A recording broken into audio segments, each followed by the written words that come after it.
vais inviter à rejoindre sur scène donc, Cyril Claudel, directeur du développement, s'il vous plaît, Cyril. Donc directeur du développement de Numéricable SFR, Laurent Benzoni, qui est économiste, Cyril ici, Laurent au milieu, et Bruno Janet, directeur des relations avec les collectivités locales du groupe Orange. À la fin de cette table ronde, je demanderai à David Elfassi et à Jean-Michel Soulier de nous rejoindre en tant que vice-président de la FIRIP et représentant aussi des opérateurs d'opérateurs.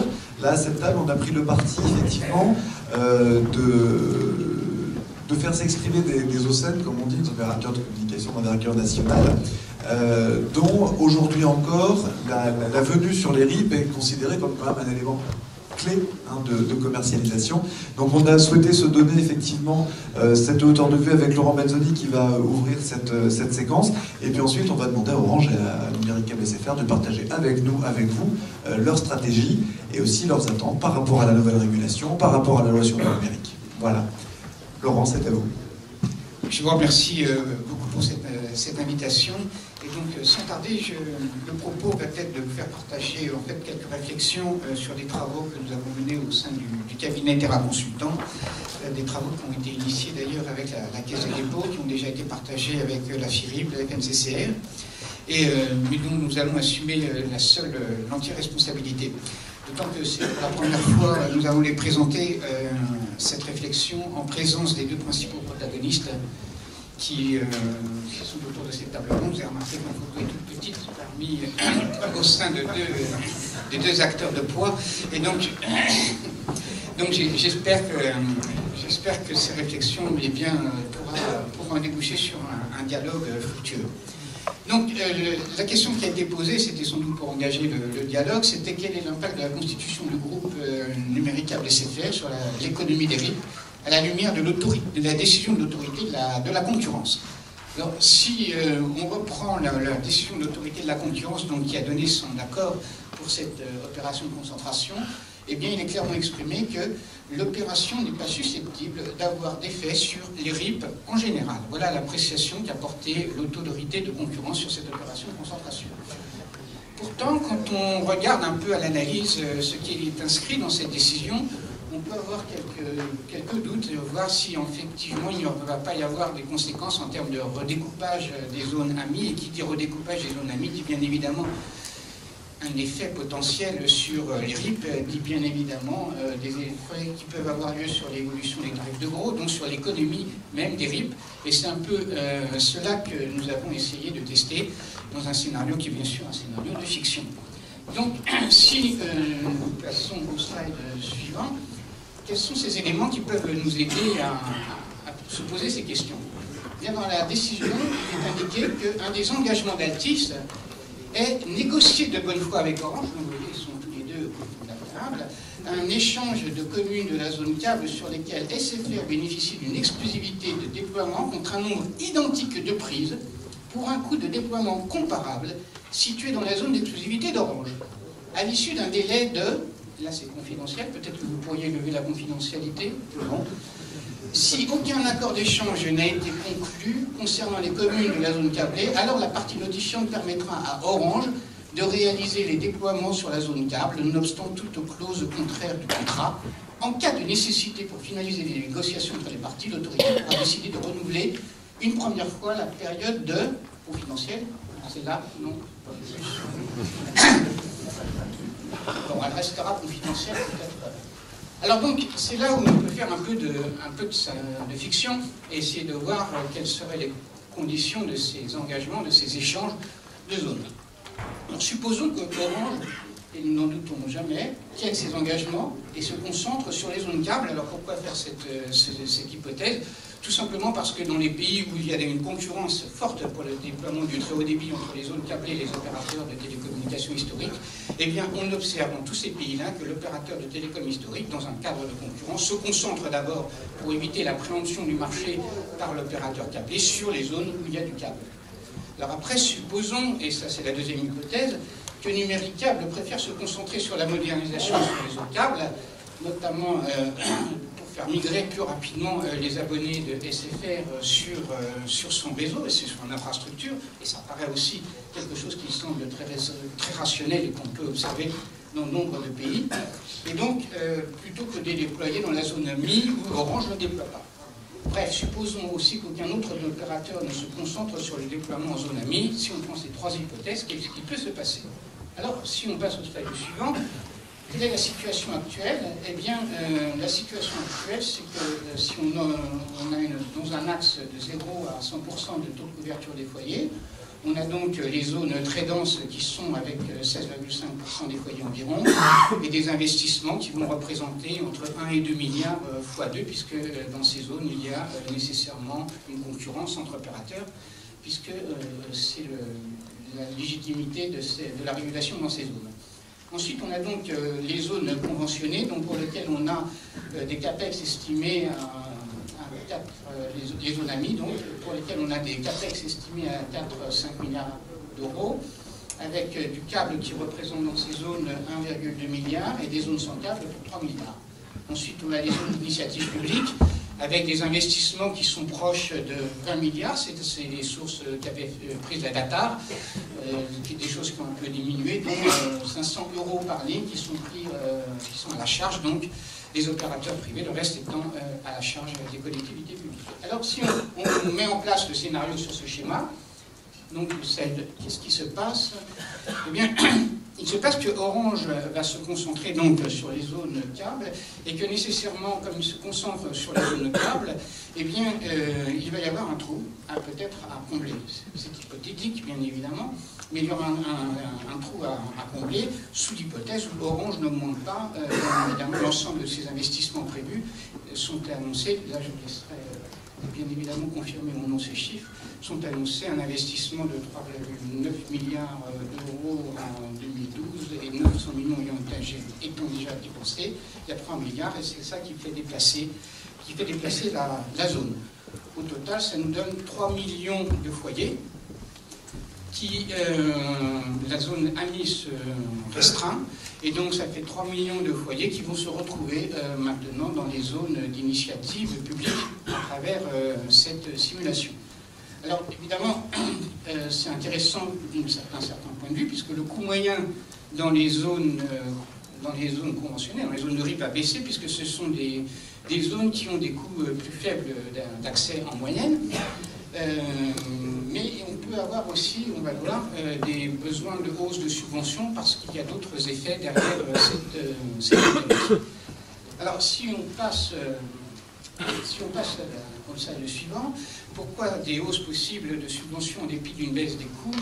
Eh bien parce qu'il faut se rappeler qu'on est quand même sous une contrainte réglementaire et de la Commission européenne. Rappelons que les prix de l'accès euro concernant les RIP devraient être basés sur le tarif officiel réglementé qui est appliqué dans d'autres zones comparables, donc les zones AMI, plus compétitives du pays ou de la communauté, ou à défaut d'un tarif officiel sur les prix déjà fixés ou approuvés par l'autorité de régulation nationale pour les marchés et les services concernés. C'est ce qu'on a au niveau européen.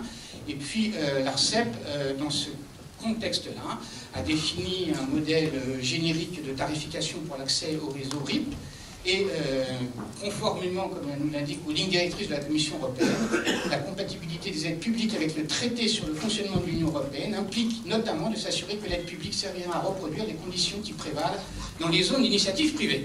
Donc à partir de là, l'Europe nous dit qu'il faut bien dimensionner par rapport au tarif de référence et l'ARCEP a bien mis en place le modèle qui permet de calculer la juste subvention compte tenu des tarifs de référence. Donc les tarifs de gros des RIP doivent être comparables à ceux pratiqués en zone AMI, et si les zones AMI sont modifiées, évidemment, on peut se poser la question de l'impact de cette modification de la surface des zones AMI sur le tarif de gros des RIP.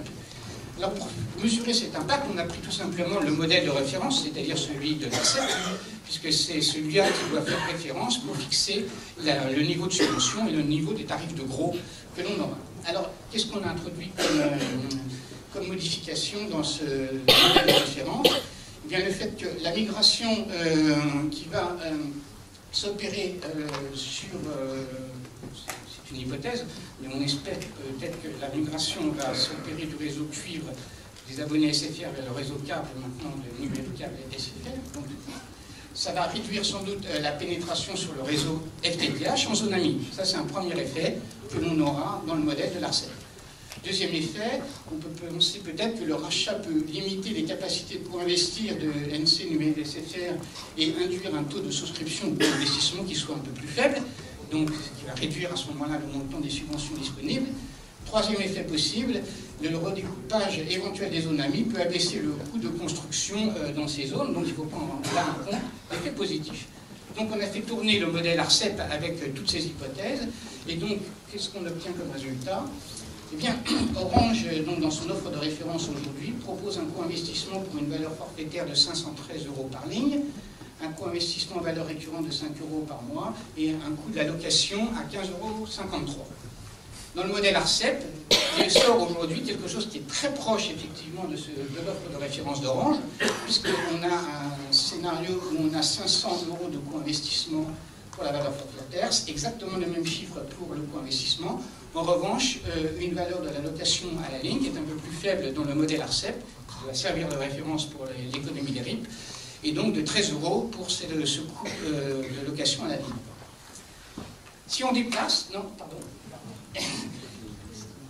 Hop, voilà. Si on déplace la zone amie, voilà qu'est-ce qui se passe dans le modèle ARCEP. Eh bien, il se passe que le coût investissement passe à 330 €, le coût investissement valeur récurrente passe à 5,7 et la location de ligne passe à 10,7 € par mois.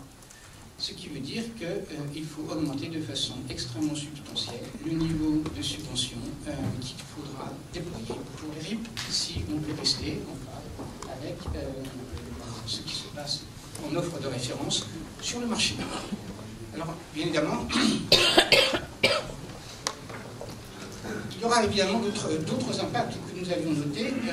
Par la migration des accès DSL de SFR vers le réseau câblé numérique câble, c'est de nouveau un avis d'ARCEP dans la décision de l'autorité qui est mentionnée. Donc l'opération ne semble pas de nature à créer une rupture significative dans la trajectoire du tarif de la paire de cuivre, mais peut contribuer à accélérer le vidage du réseau de cuivre engagé par la migration progressive vers les réseaux d'accès à très haut débit. C'est normal puisque la migration des abonnés de SFR qui sont sur le réseau cuivre d'Orange, qui iront sur l'infrastructure de numérique câble, eh bien, va réduire évidemment ce nombre d'abonnés, donc augmenter le coût moyen de la ligne cuivre, toutes choses étant égales par ailleurs.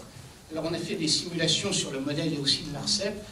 Quel que soit les scénarios de migration, de toute façon, ça ne devrait pas engendrer une hausse que de quelques dizaines de centimes, entre 60 et 70 centimes de hausse pour le coût du cuivre sur les modèles ARCEP, le coût du dégroupage. Alors, cette hausse peut être aussi augmentée par d'autres leviers, parce qu'il faut savoir que si on a des hausses, on arrive à des points. La Commission européenne a indiqué qu'elle autoriserait, au regard des problèmes de financement du FTTH, eh bien, les opérateurs à modifier les régulateurs à modifier les modalités de calcul du tarif de dégroupage, en particulier en recourant à des modèles de coûts qui ne soient plus basés nécessairement sur les coûts historiques, mais sur des coûts de renouvellement, ce qui mécaniquement engendre une hausse du coût du cuivre. Mais la Commission européenne n'a pas voulu ouvrir la boîte de Pandore en laissant faire n'importe quoi et a dit on se fixe un objectif de dire que la ligne dégroupée cuivre doit se situer entre 8 et 10 € par mois. Cela étant, ce chiffre cible qu'indique la Commission européenne est assez surprenant parce qu'au regard de l'hétérogénéité des territoires européens, cette fourchette paraît extrêmement faible. Pour information, on a fait le tarif de dégroupage en Nouvelle-Zélande récemment, donc pour le régulateur néo-zélandais, et on arrive à un coût du dégroupage qui est pratiquement 70% plus élevé que celui-là. Et les Néo-Zélandais nous ont demandé de voir pourquoi c'était beaucoup plus élevé que ce qu'indiquait la Commission européenne, parce qu'ils étaient très inquiets de ce chiffre. Et en fait, quand on a fait un calcul, parce qu'on travaille aussi pour les Irlandais et les Néo-Zélandais sont assez proches, et du coup on se retrouve à des niveaux de coût de la ligne en termes de territoire, et donc on se retrouve à des coûts de la ligne qui sont bien supérieurs aux 8 €, 10 € en ligne que l'on observe dans la fourchette de la Commission européenne. Ce qui laisse penser qu'il peut y avoir des éléments à regarder, d'autant que, si j'ai bien compris le rapport Champsor, comme il a été représenté et questionné aujourd'hui, on va avoir quelque part une dépéréquation du calcul du dégroupage. Puisque dire qu'on augmente le cuivre dans certaines zones qui auront un label fibre, ça voudra dire que les modèles de coût du dégroupage qui sont actuellement péricoés géographiquement sur l'ensemble du territoire, il faudra bien retirer du modèle ces zones-là, et selon les zones que l'on va retirer, il va se passer nécessairement des choses sur le tarif de dégroupage qui subsistera dans les autres lignes. Alors au début, évidemment, comme ce sera quelques lignes, ça ne touchera pas grand-chose, et au fur et à mesure où ça se passera, il y aura évidemment des effets importants. Ensuite, la dernière chose, c'est que le groupe Numéricable SFR a, comme lui a demandé l'autorité de la concurrence, proposé une offre de gros d'accès au câble qui ne doit pas générer d'effet de ciseaux tarifaires.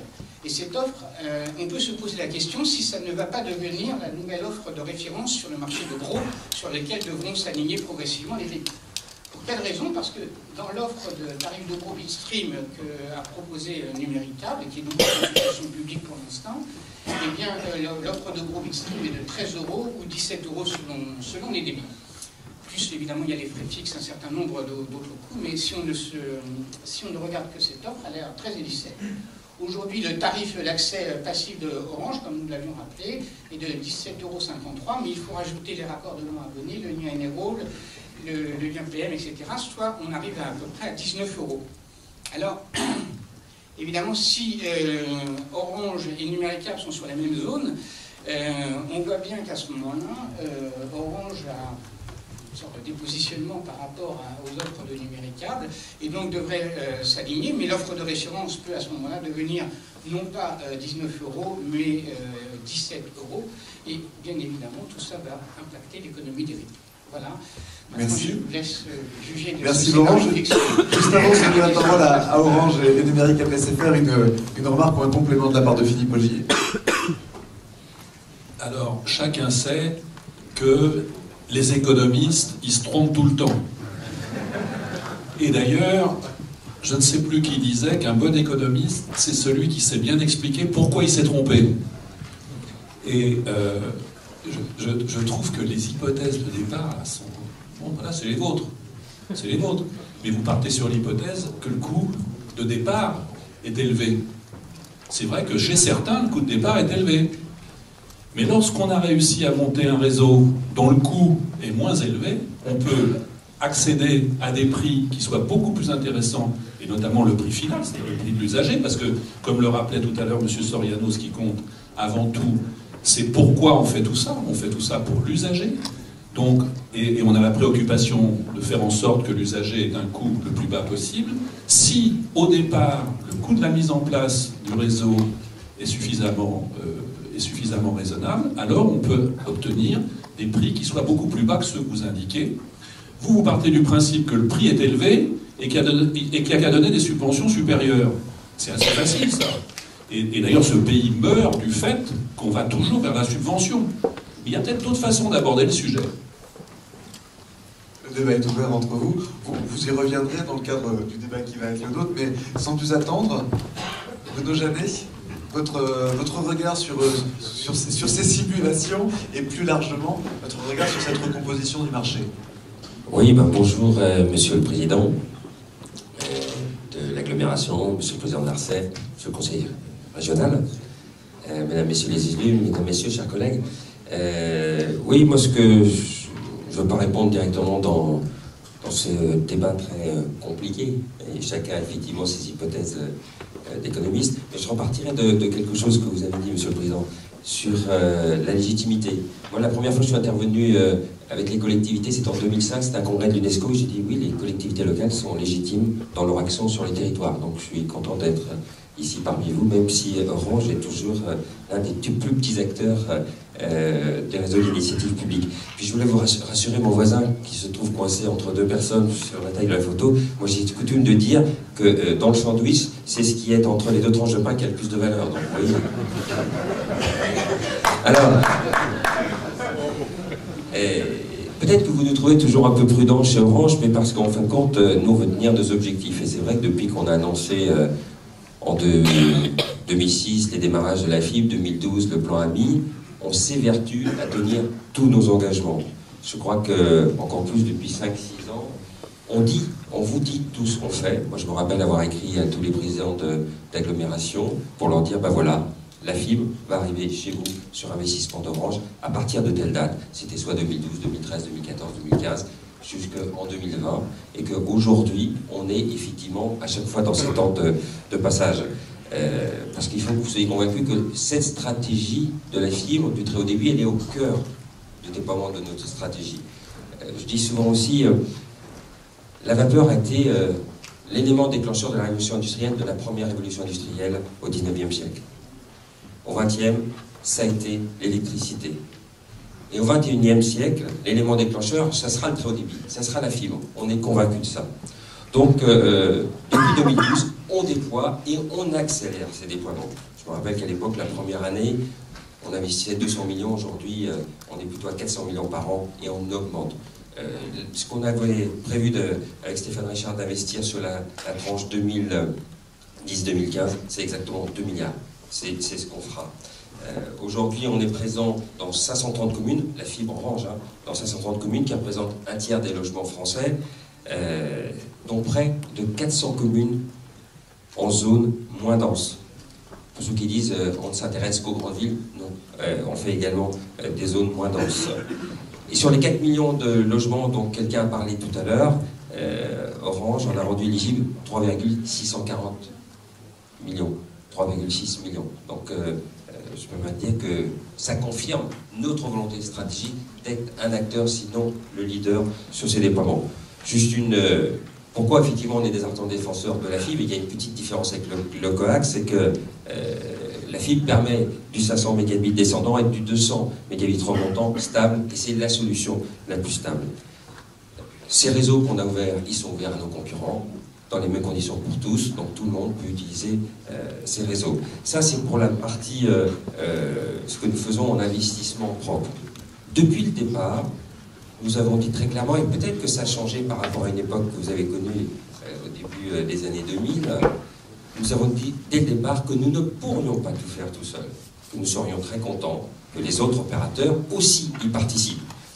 Là, on est deux. Je vous rappelle qu'en 2006, on était juste un petit peu plus nombreux à faire des promesses. Hein. Mais in fine, on est là au rendez-vous. Et on avait dit, pour les zones où on ne va pas, et on va les déclarer, ces zones, à l'avance. On va vous dire à l'avance, là où on ne sera pas capable d'aller, eh bien, l'action des collectivités locales, elle sera non seulement légitime, elle est nécessaire. Et on sera prêt à y répondre, à être partenaire pour délégataire, à être partenaire aussi pour être éventuellement FAI. Et là, on a essayé d'être le plus clair possible. On a donné quelques idées, quelques pistes, et ces pistes-là, on s'y tient toujours. Voilà les moyens pour lesquels on a envie d'être partenaire avec vous. C'est ce que on avait appelé à l'époque la logique de la double complémentarité. Complémentarité financière, complémentarité technologique. C'est clair qu'on pense tous, on a des débats sur le prix, les coûts, etc. Enfin, on voit quand même combien ça coûte quelques années après, que ce soit chez nous ou chez nos amis industriels ou concurrents. C'est ce qu'on est capable de faire. Donc, il ne faut pas, je dirais, concurrencer les réseaux entre public et privé. Et je crois que ça, tout le travail qui a été fait autour de la nuit a été un bon travail. On avait dit qu'on était prêt aussi à signer des conventions. On en a signé une quarantaine. Et là, vous êtes capable de voir si effectivement, là où on avait dit qu'on viendrait, on est venu, et à la date où on avait dit qu'on viendrait. On est dans le Calvados, on avait dit qu'on ferait Caen-la-Mer, on a commencé Caen-la-Mer à la date prévue, et on fera l'agglomération de Caen-la-Mer, etc. Et ceci pour à peu près 60% des logements en France. Sur la partie technique, complémentarité technique, on a dit quand même qu'il faut être assez pragmatique. Je crois que c'est le président de l'ARCEP qui le disait, je partage cette même vision. Il y a des endroits où, effectivement, vouloir amener tout de suite la fibre, c'est trop cher et c'est peut-être pas utile. Et donc, cette logique de complémentarité technologique, elle a un intérêt. Il y a aujourd'hui des technologies qui n'existaient pas ou qui n'étaient pas à ce stade de maturité il y a quelques années. La montée en débit, quand on a commencé à en parler, bon, on se disait ça va aller à 20 mégas, peut-être un peu plus loin. Au mois de septembre-octobre, on était dans un village avec la ministre à Antonave. À Antonave, on est capable d'amener dans ce village aujourd'hui du 70 mégas pour les 200 habitants de ce village. Enfin, voilà, donc l'exemple même que la montée en débit, sur laquelle, vous savez, on travaille avec l'ARCEP pour faciliter encore l'accès à cette montée en débit, pour baisser les tarifs, pour la rendre un peu plus même intéressante pour vous en termes de réaménagement même de la boucle locale, ben, on voit bien que cette technologie-là peut être utilisée. On a parlé du satellite tout à l'heure, ce qu'on fait avec Nordnet, là aussi c'est une solution. Donc je pense que nous, en tout cas, on vous donne notre vision. Notre vision, c'est de dire, on est volontariste, on est volontaire pour que personne ne reste au bord du chemin du très haut débit. Mais que peut-être qu'une des bonnes solutions, c'est d'utiliser ce cocktail de technologie. On a gagné des RIP. Je crois qu'on était un petit acteur des RIP. À l'époque, je vous rappelle, même ici, il y a 4 ans peut-être, on disait, mais Orange ne jouera pas le jeu sur les RIP. Nous jouons le jeu sur les RIP. Tous les RIP que nous avons opérés sont au rendez-vous de leur timing, de leur équation financière, et sont ouverts à tous les concurrents. Qu'est-ce que j'aimerais d'ailleurs qu'ils viennent plus sur nos RIP. Et entre parenthèses, nous-mêmes, on est clients des RIP. Peut-être pas si vite, mais je crois que ça, c'est une question que vous ne devez pas oublier. Quand vous construisez un RIP, vous allez avoir des clients. Ces clients, ce sont les faillis. Vous en avez deux autour de la table, il y en a aussi dans cette salle. Donc, ils ont aussi leur RIP, parce qu'ils ont aussi leur équation financière. Il faut que vous l'intégriez. En tout cas, nous, on vous donne nos clés de lecture. Nos clés pour être, je vous ai dit, délégataires ou pour être clients. Ces clés, elles sont lisibles. En tout cas, sur ce qu'on fait sur nos RIP, qui sont ouverts à tous les opérateurs, nous, on est assez simple. Vous parlez d'uniformisation, de mutualisation, de fédération, on est d'accord. Nos catalogues sur nos RIP sont quasiment identiques à 99,5% avec notre catalogue dans la zone AMI. Donc on est parfois un peu étonné quand je vois qu'on a des chouettes, on est content d'avoir des opérateurs qui cofinancent sur nos réseaux en zone AMI, mais avec le même catalogue, ils ne sont pas sur les RIP où on va. En toute cause, ces RIP où on va, l'Auvergne, le Morbihan, la Corse, la Gironde, on est aujourd'hui candidat en Bretagne, etc. On en gagne, on en perd. Mais en toute cause, on regarde et on est client. On n'est pas loin de la Manche ici. Effectivement, on n'est pas encore client dans le Calvados. Mais on est client dans la Manche. On est client à Pau, avec un autre opérateur. On est client, évidemment, sur nos RIP. Voilà, donc, j'allais dire en plaisantant, qu'est-ce que j'aimerais avoir autant de clients sur nos RIP que moi, je suis client sur les RIP de mes amis concurrents. Voilà, en toute cause, c'est ça que je dirais en conclusion. On partage tous cette même vision de la nécessité d'avoir du très haut débit chez tout le monde. On partage tous cette vision qu'à terme, ça sera de la fibre. Mais en attendant, je pense qu'il ne faut pas se couper, je dis ça le terme de pragmatique, de solutions qui sont extrêmement intéressantes, pas simplement pour les opérateurs, pour les collectivités locales et surtout pour nos concitoyens. Je terminerai sur un mot. On n'a pas parlé d'industriel aujourd'hui. 60% de la fibre qui est faite en Europe est faite par 3 industriels français. Orange commence sa fibre chez 3 industriels français. Acom, Traca et Silec, dans le 77, dans la Manche et dans le Nord. Nous commandons cette fibre. Nous ne faisons travailler également que des sous-traitants dans les régions où nous sommes acteurs. Ce sont des engagements importants. Et vendredi, j'étais avec François Rebsanem à Lyon pour parler d'apprentissage. Ça aussi, l'emploi sur ce sujet-là est une clé. Tout le monde dit ça sera 15 000 ou 20 000 emplois. Ça sera déjà ça, mais ça sera aussi des pistes pour des jeunes avec le travail sur l'alternance. L'an dernier, traditionnellement, nous embauchons, nous formons 5 000 alternants par an. Depuis 1 an, nous avons décidé d'en former 1000 de plus uniquement sur les métiers de la fibre et du très haut débit. Et cette année, en 2015, nous allons recruter 50% des gens que nous recruterons viendront de la filière alternance. Voilà, donc ce que je voulais vous dire, donc très heureux d'être parmi vous. Et puis j'espère que nous allons continuer à gagner encore des RIP et que nous allons être clients également d'autres RIP. Je vous remercie. Merci. Merci. Cyril Claudel, dans la stratégie numérique MSFR, vous visez, si je me souviens bien, autour de 15 millions de foyers connectés en 2020. Donc il y a un plan de marche là derrière. Est-ce que vous pouvez nous raconter aujourd'hui, et aussi pour les acteurs qui sont sur des délégations qui étaient des délégations SFR, qu'est-ce qui va changer pour eux demain? Et vous, comment vous vivez cette recomposition dont vous êtes à l'origine quand même? Alors merci de me donner la parole. Beaucoup de choses ont été dites. Alors, évidemment, le sujet est déjà bien entamé. Aujourd'hui, on est plutôt sur un objectif de 18 millions de prises sur 2020. On a un objectif à court terme, donc 2017, de 12 millions de prises qu'on va atteindre.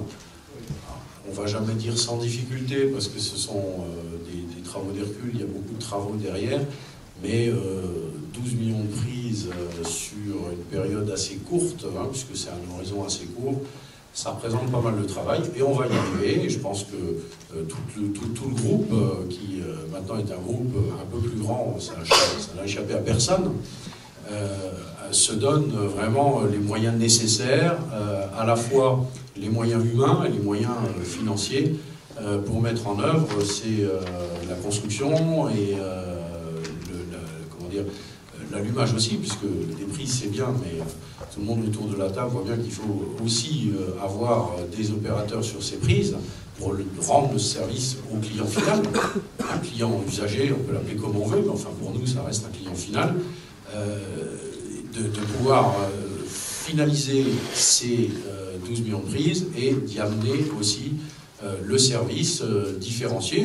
Là aussi, on aimerait qu'il soit multi-opérateur pour que le client puisse faire le choix de ses services, sans oublier, on parle aussi du réseau fixe, mais on a à cœur aussi d'amener en complément de ces réseaux fixes des offres qui soient des offres fortes en mobilité, parce que quand on sort de chez soi, on aime bien aussi retrouver les mêmes services, ou quasiment les mêmes services sur son smartphone que ceux qu'on peut avoir à la maison. Et donc par rapport aux hypothèses qui étaient avancées par Laurent Benzoni, est-ce que aujourd'hui vous vous retrouvez dans ces impacts-là, quand on parle effectivement de ce marché, on parle de très haut débit, mais de quoi on parle effectivement? Est-ce qu'aujourd'hui le câble c'est du très haut débit? Quel va être le chemin en fait pour cette histoire-là? Et l'autre question à laquelle vous n'avez pas tout de suite répondu, c'est par rapport aux délégations qui sont des délégations directes des affaires, des affaires mages, etc. Quelle va être, voilà, est-ce que les collectivités qui ont ces contrats-là, comment ça va évoluer pour elles? Est-ce que cette recomposition aura un impact sur ces contrats-là? Pour répondre sur la deuxième question, les délégations de services publics sont des contrats. Le groupe a totalement l'intention de respecter ces contrats, de faire en sorte très rapidement, au fur et à mesure du déploiement, que les services soient présents, hein, c'est-à-dire d'ouvrir clairement les prises à la commercialisation, de commercialiser les services. Ça me paraît être la moindre des attitudes responsables qu'on peut avoir en tant que co-contractant d'une collectivité locale. On l'a fait par le passé. Numéricable gère énormément des liquidations de services publics, certes câbles, qui sont aussi, ça représente quand même en France 8,5 millions de prises très haut débit, dont 6,3 qui sont en très très haut débit, hein, c'est-à-dire au-delà des 30 MB qui sont aujourd'hui le critère du très haut débit, donc 100 MB et plus.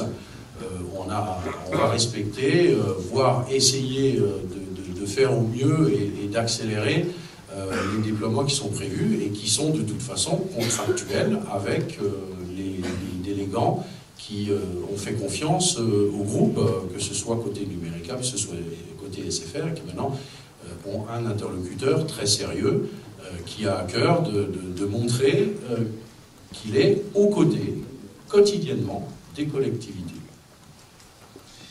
Et il y a une loi sur le numérique qui semblerait se préparer. Il y a un nouveau président de l'ARCEP qui nous fait l'honneur d'être avec nous.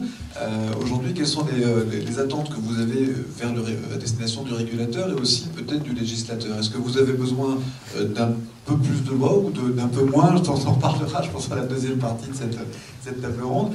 Mais est-ce que vous avez des attentes particulières pour réussir effectivement le défi que vous vous êtes fixé?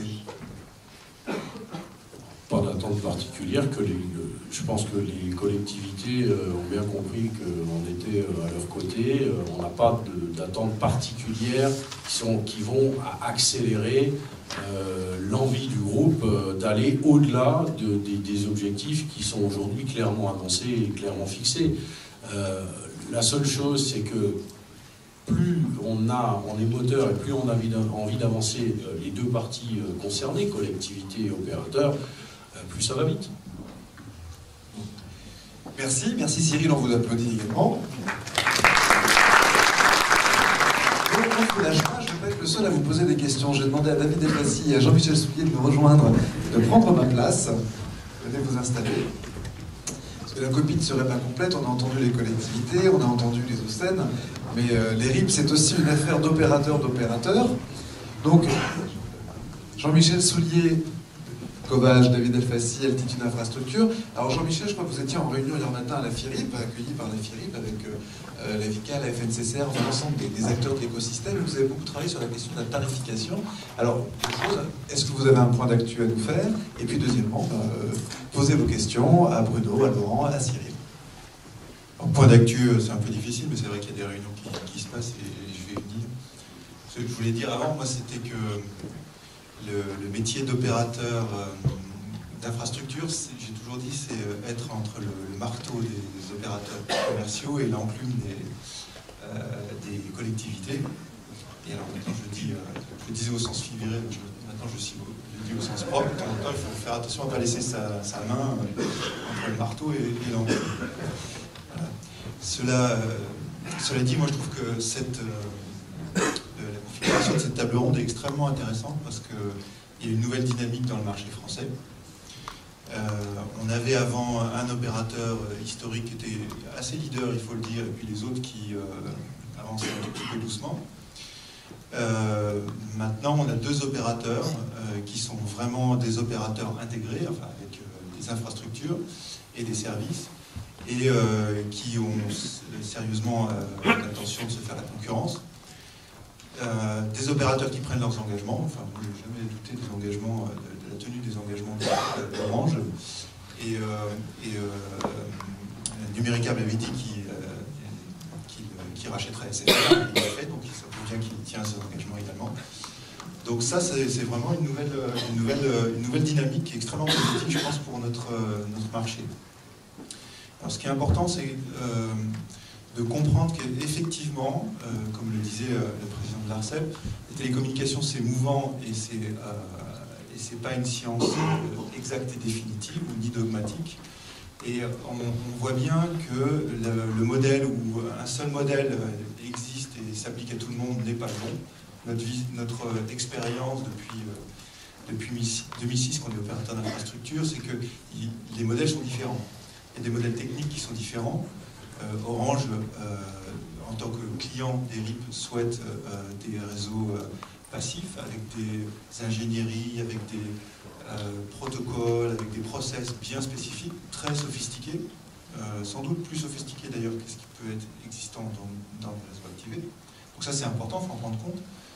Numéricable, eux, pour pouvoir valoriser leur plateforme de service, leur box, ont demandé une technologie un peu différente, qui est qualifiée de mi-passif, mi-active, qui permet de rendre la compatibilité avec les box et les plateformes de services numériques. Donc il faut le faire aussi.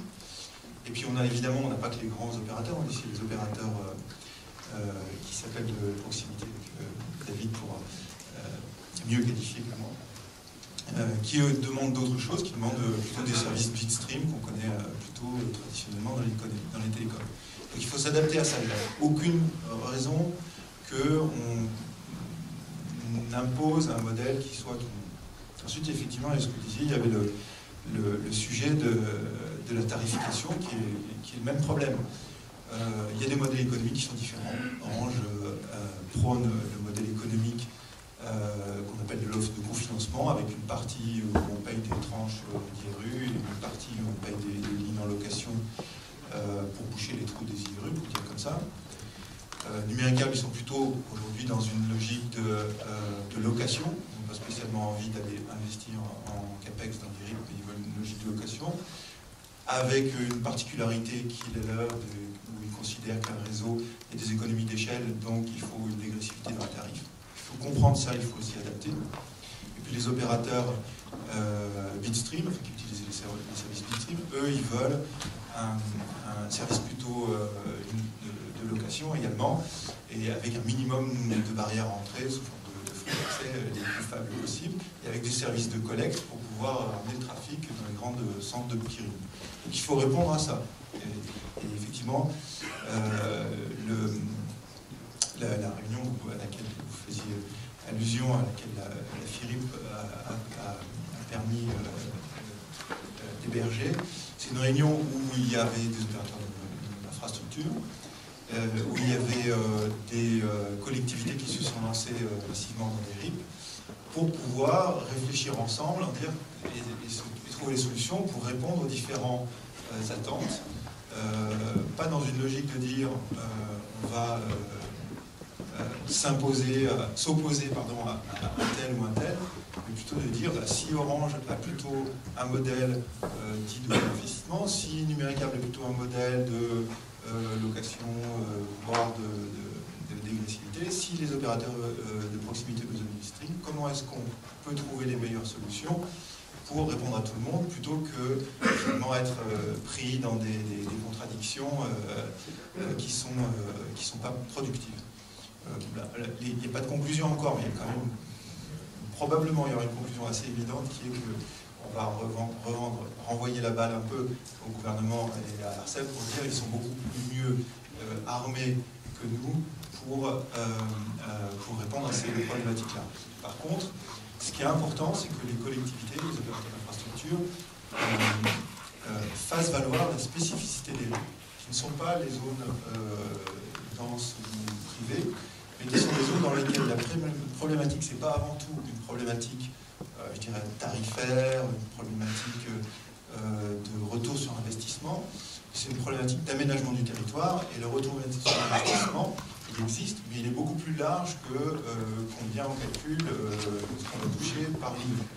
Et donc ça, c'est ce qu'il faut, c'est ce qu'on va faire valoir comme raisonnement pour justement essayer de résoudre ça. Je voulais juste, je suis un peu long, mais juste une chose, c'est que j'ai entendu M. Janet que sur vos RIP, il n'y a pas assez d'opérateurs à part vous. Sur ceux de SFR, j'ai aussi un peu entendu dire que la diversité d'opérateurs, en tout cas traditionnellement, n'était pas extrêmement importante. Il faudrait quand même dire, ça c'est un peu un message pour nos collectivités, que sur les RIP que le monde exploite et que d'autres opérateurs d'infrastructures neutres et indépendants et surtout non impliqués dans le détail exploitent, eh bien sur ces RIP-là, il y a tous les opérateurs. C'est-à-dire, il y a Orange, il y a Numéricable, il y a les opérateurs de proximité, il y a les futurs peut-être opérateurs de services qu'on ne connaît pas encore aujourd'hui. Ça, c'est un peu la garantie que vous aurez la diversité, la compétitivité d'offres que vos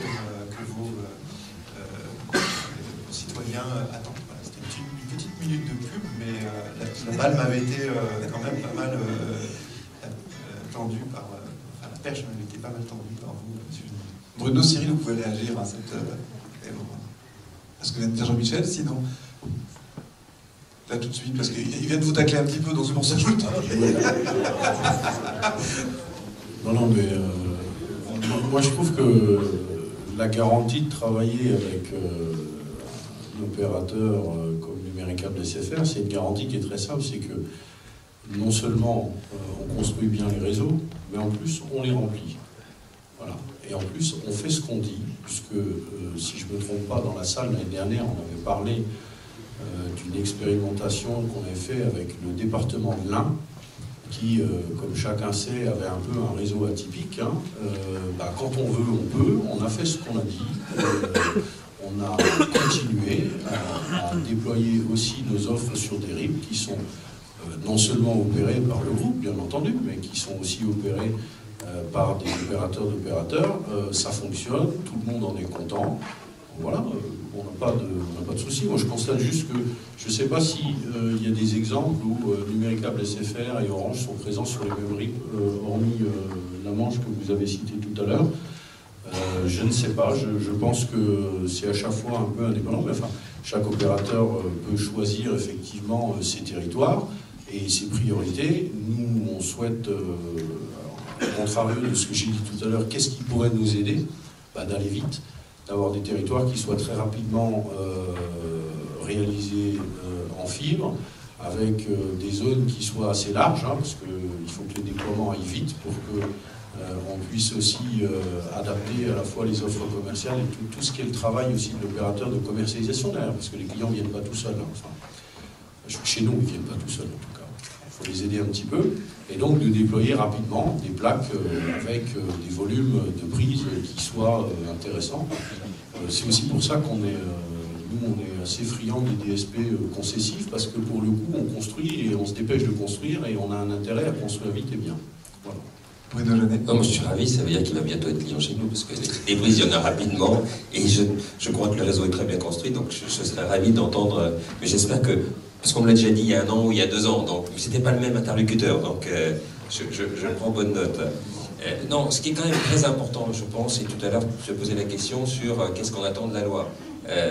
Moi non plus, je ne me permets pas de dire des choses, juste de petits conseils, que ça alourdit pas encore la réglementation. Je crois que, pourquoi ça a bien démarré? Rappelez-vous ce qu'on vous disait depuis 4-5 ans.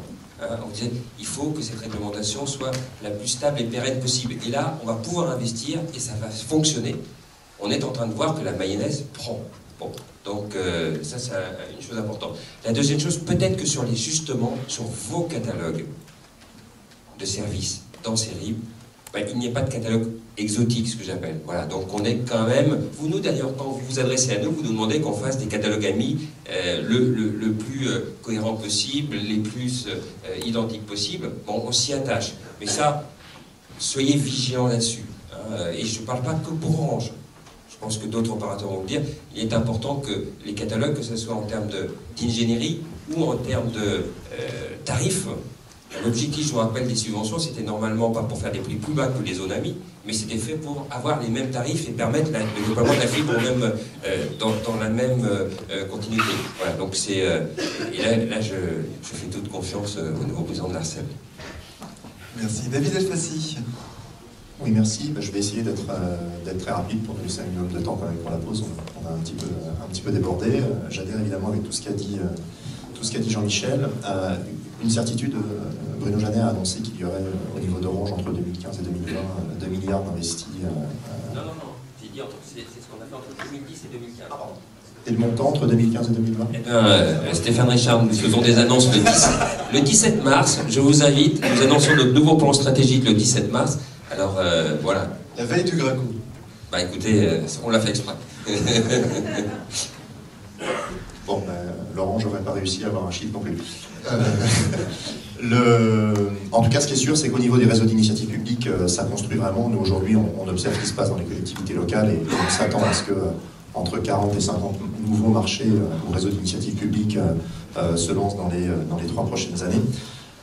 Alors, il est clair qu'il faut fixer un tarif sur ces RIP et que nous sommes les premiers en attente d'avoir un accord cadre clair. J'ai envie de dire qu'il fixerait les lignes principales, enfin les lignes des principaux services proposés sur ces RIP, que ce soit un accès public classique ou pour les entreprises. Mais il nous faut, pour revenir un petit peu sur ce que disait Sébastien Soriano sur l'innovation, il nous faudra quand même un petit peu de liberté, car on ne sait pas aujourd'hui, on connaît les clients a priori que l'on aurait sur les RIP, mais de nouveaux usages pourraient arriver. Et j'avoue qu'il faut qu'on ait quand même derrière un peu de liberté sur les catalogues de services par rapport à de nouveaux acteurs qui pourraient venir demander de nouveaux types de services. J'ai envie de dire que le média fibre permet tellement de choses que je ne sais pas dire aujourd'hui qui seront nos clients de demain sur les réseaux. Alors effectivement, fixer les tarifs, c'est très compliqué. Remplir nos réseaux d'initiatives publiques, c'est un petit peu compliqué. Alors, Monsieur Jeannet s'étonnait que, comme Orange et SFR ont le même catalogue de services, donc que SFR ne soit pas client des RIP d'Orange au travers d'un même catalogue. Bon, un petit syllogisme, j'ai envie de dire que, comme on a également le même catalogue de services qu'Orange, parce que pour faire simple, on a un peu fait du copier-coller, c'est comme qu'Orange ne soit pas aussi directement client sur nos RIP. Mais trêve de plaisanterie, on sait qu'il y a des enjeux beaucoup plus stratégiques derrière tout ça, et que même si on a des catalogues de services qui sont bien faits, même si on a une ingénierie qui respecte en tout point le souhait des grands opérateurs, que ce soit Numérica, SFR ou Orange. C'est pas aussi simple que ça. C'est des moyens financiers derrière, c'est une stratégie globale. Et donc en conclusion, j'ai envie de dire que dans cette attente, justement, il faut faire confiance. Alors, on parlait d'opérateurs locaux, tu as dit que j'allais trouver un bon nom, je réfléchis, mais j'ai envie de dire que c'est aussi des OSEN, mais des OSEN de RIP. C'est-à-dire que c'est des opérateurs commerciaux d'envergure nationale, mais qui n'agissent que sur les réseaux d'initiative publique. Et à titre d'information, quand même, quand on est sur des zones où il y a une bonne qualité d'ADSL, aujourd'hui, les opérateurs locaux arrivent rapidement entre 10 et 15% de part de marché. Nous, à l'intérieur alors quand je parle des opérateurs locaux, je parle de WeBox, je parle de Canet, on discute à l'heure actuelle également avec Nordnet. À titre d'information, un opérateur comme WeBox arrive assez facilement à avoir 10% de part de marché sur une zone donnée. Alors ils ne sont pas là aujourd'hui, puis c'est pas pour les tacler, mais je ne pense pas qu'aujourd'hui Bouygues Télécom ait 10% de part de marché sur la zone. Et pourtant c'est un très très grand opérateur. Aujourd'hui ces opérateurs ont des offres triple play dignes de ce nom. Ils ont des bouquets de chaînes tout à fait intéressants, des tarifs équivalents à ceux des opérateurs commerciaux. Alors effectivement c'est plus dur pour eux d'avoir un vrai catalogue de VOD ou d'avoir du replay, etc. et d'avoir des box très très évoluées. Mais aujourd'hui, il y a de nouveaux services over the top qui permettent de combler ça, des clés Google Chrome ou autres qui permettent d'accéder facilement à tout ça. Et puis on a Free qui, quelque part, a un petit peu cassé le modèle du quadruple play, parce qu'aujourd'hui, on peut, à côté de sa box, avoir un abonnement facile pour 2 € par mois, et puis aller chez Darty, financer son téléphone en 24 fois sans frais. Enfin voilà, des solutions très simples. Tout ça pour dire qu'aujourd'hui, ces opérateurs ont même des solutions intéressantes, et ils surfent sur quoi, et j'en conclurai là-dessus, sur la marque fibre. Merci beaucoup David. Alors, je vais passer la parole à la salle. On a 10 petites minutes pour poser un certain nombre de questions, mais je cherchais Pascal Comond d'Avista, parce que je voulais avoir son complément, parce qu'il est président de la commission opérateur de proximité, je crois, à la FIRIP. Et vous aviez un point de vue aussi à partager avec nous, on en a parlé juste avant. Merci. Bonjour à tous. Oui, donc, Pascal Comond d'Avista, mais là je m'exprime au nom des opérateurs de proximité réunis au sein de la FIRIP. On a tout à l'heure évoqué le besoin impérieux de transférer le numérique vers les entreprises, vers les PME, vers les PMI. C'est un constat que nous on a fait depuis longtemps. Et je pense que les opérateurs de proximité sont un excellent vecteur, pour ne pas dire le méga vecteur, ça serait peut-être un peu présomptueux, mais un excellent vecteur pour aller apporter cette économie, cette transformation numérique de l'entreprise, de la PME, PMI, dans les territoires. À ce titre-là, le succès des opérateurs de proximité, là je ne parle que du segment professionnel par opposition à ce que vient de dire David sur le segment grand public. Sur le segment professionnel, le succès des opérateurs de proximité, déjà le succès des RIP, c'est évident, c'est pas discutable. Et le succès futur, quelque part, des RIP vient aussi des opérateurs de proximité qui apportent cette différenciation et cette capacité d'aller toucher les entreprises au plus près dans les territoires. Je te ferai signe. Et à ce titre-là, nous sommes aujourd'hui confrontés à une difficulté que je profite un petit peu de l'occasion pour l'expliciter de manière publique. La zone d'activité d'un opérateur de proximité, bien sûr, c'est son territoire de RIP, mais c'est aussi l'ensemble des territoires connexes, qui soient situés en zone AMI, voire en zone dense, selon les cas de figure géographique, parce qu'une entreprise, elle peut avoir une agence dans un territoire AMI, et puis une usine qui est dans le territoire de RIP. Il est évident qu'il faut pouvoir traiter l'ensemble des problèmes de l'entreprise, sinon on n'a aucune pertinence réelle sur le terrain. Et à ce titre-là, il est donc absolument nécessaire que les opérateurs de proximité puissent disposer en dehors des territoires RIP. Sur ces territoires, c'est en général tout à fait déjà le cas, d'offres pertinentes de type FTTH, Pro, c'est-à-dire les offres qui demain vont remplacer les offres ADSL traditionnelles pour essentiellement les PME, petites, les TPE, et puis certains usages spécifiques de l'entreprise plus grosse. Et on est confronté aujourd'hui à une difficulté, c'est qu'il n'existe pas sur le marché gros, en dehors des zones RIP, d'offres FTTH Pro nous permettant de lutter, disons, à armes égales, au minimum, avec les opérateurs qui disposent bien sûr de ces offres grâce à aux offres qui fibrent ces zones, je pense notamment à Orange et SFR Numéricable aujourd'hui. Et cette difficulté nous pose, nous conduit à nous poser des questions même sur l'existence future de notre métier d'opérateur de proximité si on continue à être exclu de ces zones hors RIP, puisque la complétude de couverture nous est absolument indispensable. Et la décision relativement récente, enfin l'analyse des marchés qu'a fait l'ARCEP l'année dernière a exclu les offres FTTH Pro du champ de la régulation. Donc il n'y a pas d'obligation pour les opérateurs de proposer des offres de gros activées. Il existe bien sûr des offres de gros, souvent de fibre noire, mais qui ne sont pas pertinentes en termes économiques pour un usage pour les opérateurs de proximité. Et donc notre questionnement, et on réfléchit à quelles sont les solutions possibles aujourd'hui. On attend beaucoup du régulateur, peut-être de l'autorité de la concurrence, pour qu'une offre de gros pertinente puisse être mise à disposition des opérateurs de proximité sur les zones denses et sur les zones amies, ce qui n'est pas le cas aujourd'hui. Merci. Merci. Vous souhaitez réagir? J'ai une question ici et une deuxième ici. Mais est-ce que vous souhaitez réagir à l'intervention de Pascal Comon? Non, la question est lancée, elle reste en suspens sur cette question justement des offres de gros.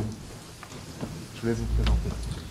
Merci, bonjour à tous. François Pedrono, maire de Saint-Arnaud, 4e vice-président de la communauté de communes, et Coeur-Fleury qui vous reçoit aujourd'hui. Ma question ira à monsieur Bruno Janet. Voilà, notre communauté de communes est quasiment fibrée grâce à une initiative de notre président Philippe Augier. Vous avez indiqué tout à l'heure, monsieur Janet, ouvrir vos RIP à vos concurrents et aussi aller sur les RIP de la concurrence. A l'inverse, pourquoi sur notre communauté de communes, vous ne souhaitez pas aller sur nos RIP dont nous sommes propriétaires et installés par tuteur? Votre cuivre vieillit et est amorti et vous avez une clientèle fidèle qui nous interpelle en mairie à chaque fois. Que fait Orange? Merci. J'ai pas dit qu'on viendrait partout, j'ai dit qu'on regardait partout. Voilà. Donc, mais c'est étonnant ce que... Laissez-nous un peu aussi le choix commercial. D'ailleurs, mon voisin a dit la même chose. Voilà, donc peut-être qu'on viendra un jour. Nous, on vous indique nos préconisations. Mais c'est ce qu'on appelle une question téléphonée. Mais le président en a déjà parlé. Donc je savais que j'aurais cette question. Mais vous êtes tous des adeptes de la concurrence comme moi. Il y a des tas d'autres opérateurs. Donc, mais à chaque fois, c'est à moi qu'on adresse la question. Donc voilà, donc, on va regarder, et je vous en dirai la réponse. Avec notre directeur régional Marc Maouchon, on regarde, et puis j'espère qu'un jour vous serez content parce qu'on viendra, mais j'espère que vous serez content parce qu'il y a de la concurrence chez les opérateurs, et les autres viendront également. Alors, premièrement, la question n'était pas téléphonée. C'est un jeu de mots. Mais j'ai bien compris, parce que j'allais ajouter que vous qui êtes un spécialiste du téléphone, vous auriez pu vous en rendre compte. Cela étant dit, moi j'ai entendu votre exposé préliminaire presque comme une provocation. Vous faites ça avec un talent fou, mais il faut dire que vous êtes entraîné, puisque vous êtes apostrophé en permanence. Donc je comprends que vous soyez entraîné. Mais on n'est plus dupes, nous. Vous êtes entraîné à un moment où on était dupes, mais maintenant que vous êtes entraîné, on n'est plus dupes. Parce qu'on est entraîné aussi à entendre ce discours. Et quand vous faites votre argument principal, quand vous dites que votre argument principal est de dire « mais nous tenons nos engagements ». Mais heureusement que vous les tenez. Vous avez la plus belle part du gâteau. Vous tenez vos engagements sur les zones amies. Mais heureusement que vous les tenez. Il manquerait plus que ça. Vous avez choisi. Et vous êtes en train de le dire, vous continuez à choisir. Vous continuez à choisir. Et on ne peut pas vous le reprocher. Et je partage ce que disait M. Soriano tout à l'heure, à savoir qu'il y a la loi du marché, le marché est là, etc. Mais n'essayez pas de nous faire croire que vous accompagnez les collectivités. C'est faux. Vous avez la préoccupation majeure de votre modèle économique, de votre équilibre économique, que je respecte complètement. Moi aussi, je crois beaucoup au marché. Mais n'essayez pas de nous faire croire le contraire. Alors moi, je préfère entendre SFR Numéricable, quand SFR Numéricable dit « on est aux côtés des collectivités, on tient nos engagements à côté des collectivités, on s'engage sur un certain nombre de prises et dans des départements et sur des territoires qui sont des territoires beaucoup plus difficiles que ceux dont vous avez la charge prioritairement. » Et vous disiez d'ailleurs tout à l'heure quelque chose qui est très signifiant de ce que je suis en train de dire. Vous disiez sur le 3,7 millions dont on parlait tout à l'heure, il y en a 3,5 millions chez nous. Évidemment, vous avez la plus forte densité. Vous n'avez aucun mal à avoir ces 3,5 millions sur 3,7 millions. Et vous avez bénéficié de ce choix. Moi, j'aurais aimé que ces zones soient mieux partagées. Voilà. Aujourd'hui, elles ne le sont pas. Il y a d'autres opérateurs qui arrivent, qui nous accompagnent vraiment, qui sont en tout cas s'engagent à nous accompagner. Et je trouve ça très bien. Mais franchement, quand vous nous dites que vous êtes aux côtés de la collectivité, vous êtes aux côtés des collectivités qui constituent votre premier choix, et tenons-nous-en là pour l'instant. Mais maintenant, je ne demande qu'à constater que je me trompe et que vous veniez vraiment aux côtés de l'ensemble des collectivités. J'en déduis donc que c'est pas numéricable les clients chez vous, alors. Non? Ah, pardon. Ben, je croyais, parce que si vous le disiez, donc... non, mais j'apprenais une nouvelle. Non, il n'y a pas de nouvelle dans ce que je suis en train de vous dire. Ce que je sais aujourd'hui, c'est qu'on a un mal fou à traiter. Ça, je l'ai dit dans mon propos préliminaire, moi aussi. On a un mal fou à traiter avec des opérateurs, quels qu'ils soient, puisqu'il y a une espèce de mise en suspension des discussions du fait du fameux amendement qui est arrivé sur la loi Macron. Alors, je me permets quand même de répondre, si vous me le permettez. Parce que moi j'ai beaucoup moins de talent oratoire que vous. Ce que je vais dire, c'est l'État qui a proposé aux opérateurs, sous une forme volontariste, de dire est-ce que vous avez envie d'investir sur nos territoires? Je trouve étonnant qu'on reproche à Orange d'avoir été celui qui avait le plus investi. Bon, voilà, ça c'est quand même étonnant, mais on est particulièrement bien en France ici. C'était ouvert à tout le monde. Je vous rappelle qu'en 2006, ce n'est pas Orange qui a démarré sur la fibre. Donc, que dites-vous à ces gens-là qui avaient fait des promesses et qu'ils n'ont peut-être pas tenues? D'ailleurs, entre parenthèses, nous sommes 2 sur l'AMI, et donc je suis bienvenue au club. On va voir au bout de 2020 qui aura ou non tenu ses engagements. Donc, et moi, je m'honore effectivement qu'Orange les ait tenus jour après jour, jour après, enfin, et mois après mois. Ça, c'est pour les 60%. Sur les collectivités locales, oui, demandez à ceux à qui nous ont fait confiance. Et même, j'ai oublié de dire, j'étais à Mâcon lundi. Je veux bien qu'on dise que Mâcon est une capitale, une grande métropole. On va fibrer 8 communes de l'agglomération de Mâcon qui ont 250 logements. Si vous appelez ça, effectivement, se préempter un marché, je ne suis pas sûr. Et on fait ça partout. Quand on a pris une agglomération, on le fait en totalité. Et ce sera la même chose à Caen. Voilà. Donc, mais en tout cas, je suis ravi de voir. Je vous dis, il n'y a pas qu'Orange. Le monde a changé. Nous sommes en concurrence. Donc, il y a des tas d'autres opérateurs qui sont certainement prêts de venir encore plus vite que nous sur votre réseau. Nos habitants sont fidèles et ils croient en Orange. Et on ne les fera pas changer parce qu'ils veulent aller chez vous. Alors faites un effort pour eux. Je souhaite, il y a quand même des gens qui aiment Orange, merci de dire. Cyril, et puis après on a 2 petites questions. Alors moi je voudrais compléter ce qui a été dit jusqu'à preuve du contraire, et sauf erreur de ma part, on peut toujours se tromper, le leader du très haut débit en France, il est plutôt rouge que orange. Ça, c'est la première des choses qu'on peut dire. Et si on y met dans les 4 millions de prises, enfin on a... si j'ai bien entendu, 4 millions de prises. Pour moi, même si la terminaison coaxiale est encore mal comprise par certains, c'est le mot que j'utilise pour le mot décrier ou simplement dire que c'est un petit peu passéiste. En attendant, il y a quand même aujourd'hui des endroits à 100, 200, 400 et 800 mégas qui sont ouverts sur la simple terminaison, entre guillemets, coaxiale. Et quand on met ces prises-là dans la balance, c'est quand même pas neutre. Donc on est quand même un groupe qui est, pour le coup, bien dans le paysage du très haut débit, et qui constitue aussi une alternative en termes de choix. Après, moi, je ne remets pas en cause, et M. Jeannet l'a dit, on est 2 acteurs du très haut débit et 2 acteurs des zones dites conventionnées. C'est tant mieux, c'est aussi de faciliter un petit peu les choses. Après, il y a aussi des discussions en cours parce qu'il va falloir réaménager un petit peu ces zones. Ça permettra de faire plus de choses.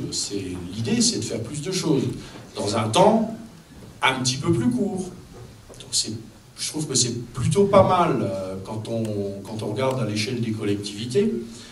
Et sans faire de clientélisme, il est quand même facile de dire on aménage le territoire avec les gens qui nous ont fait confiance. et qui nous ont accessoirement aussi donné un peu de subvention pour aménager ces territoires. Et j'estime que c'est très naturel, et c'est la moindre des choses pour un opérateur aux côtés des collectivités locales, de s'installer sur le territoire et de proposer des offres sur le territoire pour lequel il a investi aux côtés de la collectivité. C'est d'une logique imparable. Merci. Donc, vous voyez, Philippe Augier, on revient un peu sur l'hypothèse de redécoupage des zones amies exprimée par Laurent Belzoni. Je prends une question ici. Yann Porpouzoglu qui a eu la gentillesse d'attendre. Une petite remarque très courte. Très courte, alors. Je voulais juste dire qu'on voit bien qu'il y a un hiatus parce que, en fait, on n'est pas aux états généraux des collectivités qui ont de la fibre, qui ont Orange et qui est numéricable.